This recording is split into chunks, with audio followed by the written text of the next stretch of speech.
Alright, I'm recording this a few hours after the HSC, unlike yesterday. As you can see, it's nighttime outside. But that aside, to everybody in Year 12 who have just completed their English Paper 2, here's the video about it. And to the small minority out there who also dub music, including me, we're going to talk about it today. So, today was filled with bombshells and curveballs of questions because there were some things that I've seen in these papers that I have never seen before in other past papers. It's quite an interesting day. Quite a lot happened, and we're going to talk about it today. So, we're going to start off with English Paper 2, which historically, for me at least, I've always considered Paper 2 to be the harder one. I think everyone agrees on this, because unlike Paper 1, you have 3 different sections, aka 3 pre-planned, memorized essays that need to be in your brain. And a little side note, you also get less time per paper, per essay. Instead of getting 45 minutes, like yesterday, you only get 40 minutes. So it's like 2 debuffs right there, which makes paper 2 harder than the first paper. But during that 5-minute reading time at the beginning, I was quite shocked to see some of the choices they have made in some of these questions. So, starting off with Module A. For my school, we studied the Castle film, and the question was basically, how does your prescribed text or whatever showcase the benefits and challenges of belonging in a specific culture? Now, that's a little bit of a wordy question because benefits and challenges, isn't that just stereotypes and submission assumptions or challenges and all that crap? Those are the rubric terms. I've never seen benefits or challenges before in my life. But that aside, it was a pretty easy question. This was not a bombshell. It even said culture in the question, and I think everybody, including myself, hoped that culture was going to be present in the question because everybody's pre-planned essay was about culture and the significance of culture. So I'm glad that they didn't really throw us a bombshell at that question. And personally, for me, comparing to other past papers, I thought that Module A was not that bad at all. Module B is probably the hardest out of the 3 by far. The question was a little bit of a mixed bag, in my opinion. For my school, we studied Udru Nunakul's Aboriginal poems, which, yeah, whatever. I don't like them, but whatever. The question, if I remember off the top of my head, was analyze how differing values and attitudes are reflected within your prescribed text. Now, this is very broad and very open. It was not specific at all, and it was quite hard to actually pinpoint any of the question onto Udru Nunakul's poems, because technically Udru was commenting on culture and the heritage, and it's quite hard because the question is talking about values and attitudes. It's more talking about the perspectives on culture rather than the culture itself. So that's why you had to sort of take in from a audience perspective. That's why you had to say a lot about it is broadening the audience's perspective. It opens the audience's mind into looking at culture or looking at whatever your prescribed text was talking about. So it was a little bit of a wordy question again, and it was one that kind of threw me off a little bit at the beginning. But my pre-planned essay obviously worked. All you really had to do for that one is change up maybe the last sentence to say, Udru Nunakul's using this technique in this poem broadens the audience's understanding and understanding the different beliefs, systems, and the cultural values and heritage. I actually use cultural values a lot to try and refer back to the question. But to me, Module B, it wasn't the hardest in the world, but definitely not as easy as Module A. And I still consider Module B to be quite difficult, and the most difficult out of the 3 sections. That aside though, Mod C, I was not expecting a 20-mark imaginative or discursive piece. I said yesterday that I was placing a $100 bet that would have been imaginative. Well, I've lost $100 because it was a choice. It was actually a choice between imaginative and discursive. So that was quite interesting, to say the least. But the other thing is 20 marks just on your creative writing. I was expecting a 12-8, 12-mark creative writing and an 8-mark reflection. But no reflection. It's just 20 marks straight. And honestly, I'm actually quite glad for that, because personally for me, the reflection is where a lot of people lose marks. It's quite hard to make a good reflection because most people just bullshit their reflection, because like, who the hell cares about their writing and why are people reflecting on the writing? It's quite hard to actually make a good reflection because you also have to refer to other texts you've studied, which for us, they were really boring texts that I don't have any quotes for. I don't remember the texts we've studied based on the reflection, so it's quite hard to even do a reflection in the first place. So I'm glad that they did not require us to do a reflection. It was just pure 20 marks on the creative writing. Yes, it makes the creative writing a lot longer than it needs to be, but that aside, it's okay, you know. And personally, for me, I chose to do an imaginative. Now, the stimulus, it was quite specific on what it wanted you to do. It was talking about memories, the fondness of remembering things, and the comfort and igniting your spirits or whatever based on past memories you've experienced. It's a very specific stimulus, and that is why I chose to do an imaginative. Personally, for me, discursive would be very difficult because I was talking to one of my friends that also did a discursive, and personally for me, all he really did to integrate into the stimulus was integrated into the anecdote, which I don't know if that's enough or not to integrate a discursive into a stimulus, but that aside, I chose to play it safe and do an imaginative. I feel like everybody for Module C, though, had a raw-dogged, bullshitted imaginative slash discursive because it's possibly the hardest thing to remember. Because then again, yes, you can have an imaginative text, you can have a discursive text, but then if it doesn't relate to the stimulus, you're kind of screwed. So that's why I chose to not really prepare much for it and instead sort of just see what my mind was thinking on the day. And obviously, I actually think I did pretty well for what I was given for Mod C. I went pretty creative with my writing. I'm not going to go through the story right now because personally for me, it's quite boring. But I definitely tried to integrate a lot of techniques. I knew what I was writing about, and personally for me, I'm actually quite glad I didn't take that long to write it. You know, I thought I'd be taking a while to think about what I was writing, but actually no, it kind of flowed through perfectly and it didn't use much time. So that is English. Oh yeah, I should mention for Mod B, I'm also super glad that they did not specify what parts of the text you had to refer to.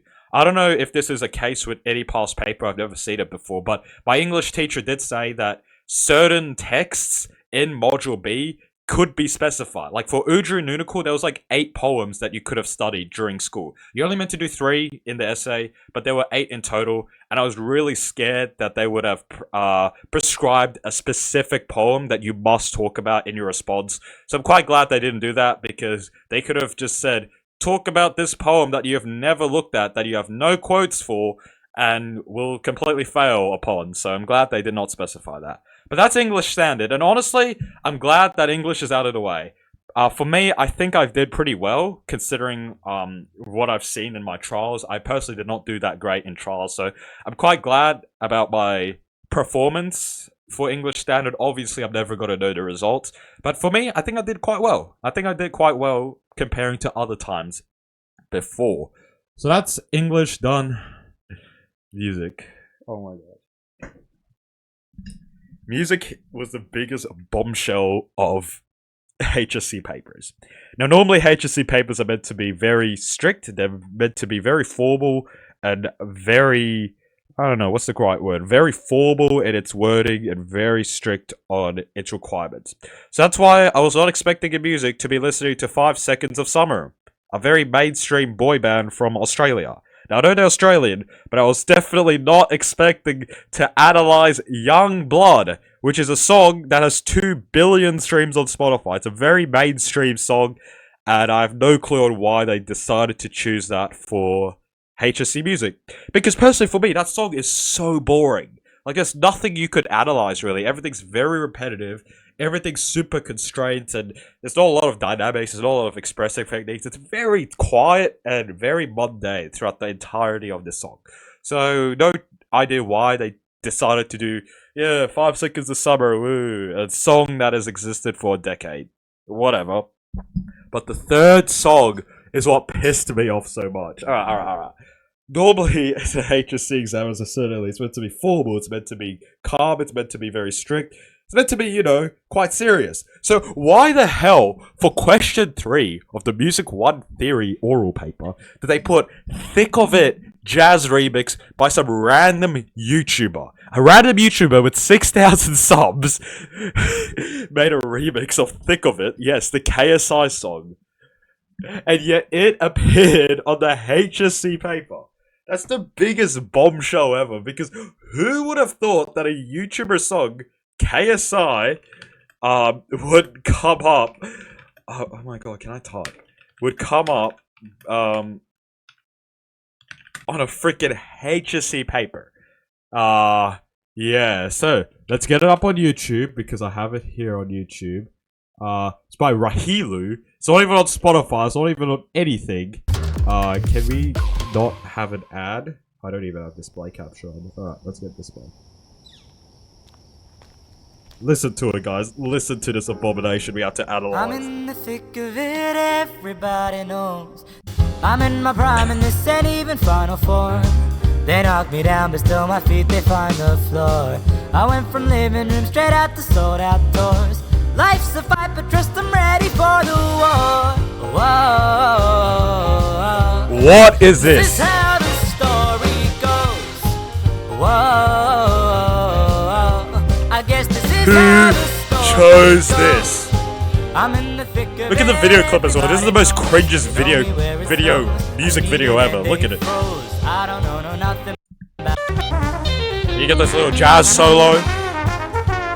It's quite catchy, but like, think of it, really? King, where's my crown? That's my bling. Always drama when I ring. See, I believe that if I see it in my heart, smash through the ceiling, cause I'm reaching for the stars. Whoa. Okay, that's all I'm gonna play because that was the length of the excerpt. Why? Who in the Nassau government agency decided to choose Thick of It KSI, but it's a big bad jazz full version by Rahilu, who has less subs than me? Why? Okay, I'm not saying that the song is horrible. I'm just saying that this is meant to be a serious exam. The people doing the exam knows KSI, knows Thick of It, knows the memes and the whole thing behind the song, and yet they decide to choose it. Now the thing is, they chose a jazz version of it. The reason being is because the question was describing about how the style is created and whatever. Because you get a 5-minute reading time, correct? You get a 5-minute reading time. When I saw the song name by Rahilu, it did not say jazz remix. It said Thick of It by Rahilu. So I thought, oh, this is just a song with the same name as KSI. Because that's what you would have expected. It was like the biggest bombshell ever to have KSI. Like, the first listening to this, everybody was like, I'm in my prime and this ain't even final form. They knock me down, but no joke, this is everybody's reaction on the first listening. still my feet, they find the floor. I went from living room straight out to sold outdoors. Life's a fight, but trust I'm ready for. Once you hear the lyrics and know what the lyrics are, it's... And people were laughing. Like, people in my class was laughing during this thing. Like, not loudly, because this is an exam, obviously, but I could tell everybody was laughing. Even I myself was laughing, like, very silently. Like,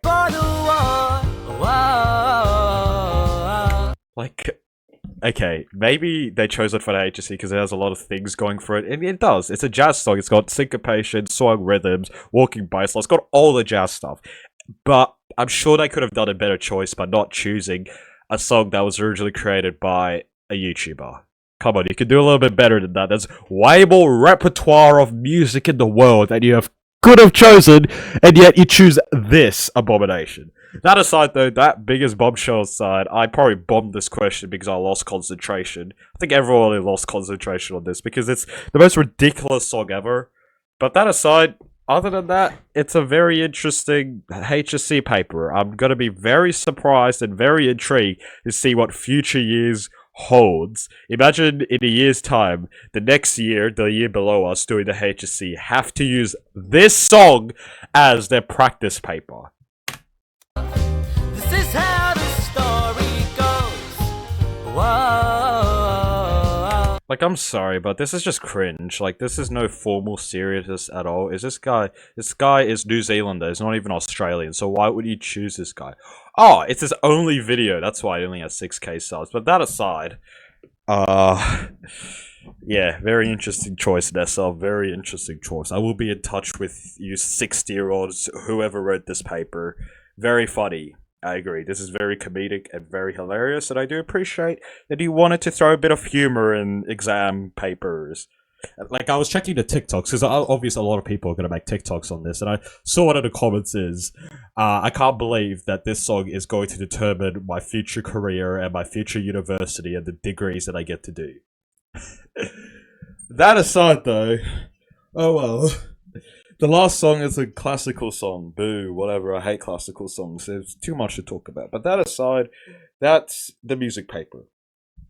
Very strange music paper, but oh well. It's interesting. It was an eye opener for me, and I think they played it quite on the extreme edge, in my opinion. They quite play on the extreme edge. Usually with past papers, I trek to numerous years of past papers. It's usually an electronic song, a classical song, a world song, and maybe a little thing here or there. I don't know, but this was completely different. The first song was mainstream pop. Second song, mainstream pop. Third song, this garbage. And fourth song, classical.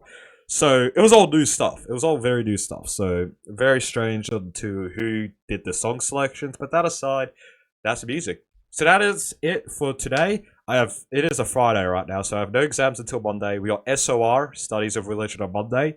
I don't have any predictions for that, in my opinion. There's just not much to predict for it. But that aside, yeah.